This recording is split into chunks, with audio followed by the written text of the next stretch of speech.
Hi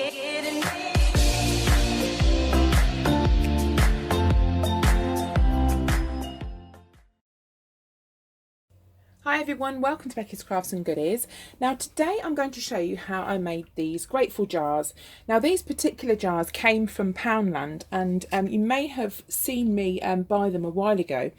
They're these Jane Asher ones, so it says Jane Asher Kitchen. It's a glass jar, ideal for storage and decoration.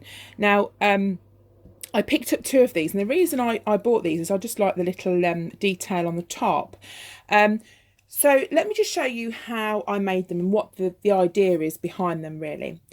So I started off with a plain jar. Now you can use any kind of jar that you want to. As I say, these came from Poundland, but you can buy all sorts of little jars. Here's a smaller one. Places like Home Bargains sell them as well. I've also got a Yankee jar here. You could use that if you've got any old Yankee jars. I just take the wax out the bottom with a knife, split that up, and I actually use that in my melt warmer. Then I put mine in the dishwasher. And if you haven't got a dishwasher, then some warm soapy water, maybe soak it overnight and then give it a good scrub inside. So you could use that. You'd be lots of things to be grateful for in there, wouldn't there? That's huge. But you could even use something just as simple as a jam jar. So you don't have to even buy the jar. So you can do that. What I did to start with is I used some chalk paint. So I covered mine in chalk paint. But Poundland also do a spray paint as well, like a spray furniture paint. And a lady on one of my subscribers mentioned that she uses that on glass. Let me just grab it. I'm going to see if it's this one. But that's the other one that they sell in Poundland. So you could, I'm not saying it'll work because I personally haven't tried it, but next time I'm going to try that and spray that. So let me know if any of you guys have tried this and if it works on glass. So we covered the whole of the jar in the chalk paint. Then what I did was decoupaged some napkins over the top, and I wanted to do them slightly different. One's Phoebe's and one is Ebony's, and for this one I just used this napkin here. So I just picked out the flowers and put that on, put my Mod Podge over the top and used the cling film, and then covered it in a whole sort of layer of Mod Podge once that had dried. And that's how I did that one. This napkin is the one that I used for this one. I just thought she was a really sweet little girl there, and I just pulled it out of that napkin. So once the napkins are dried, as I say, I put over a layer of the Mod Podge over the top just to seal it, and that's literally all I did.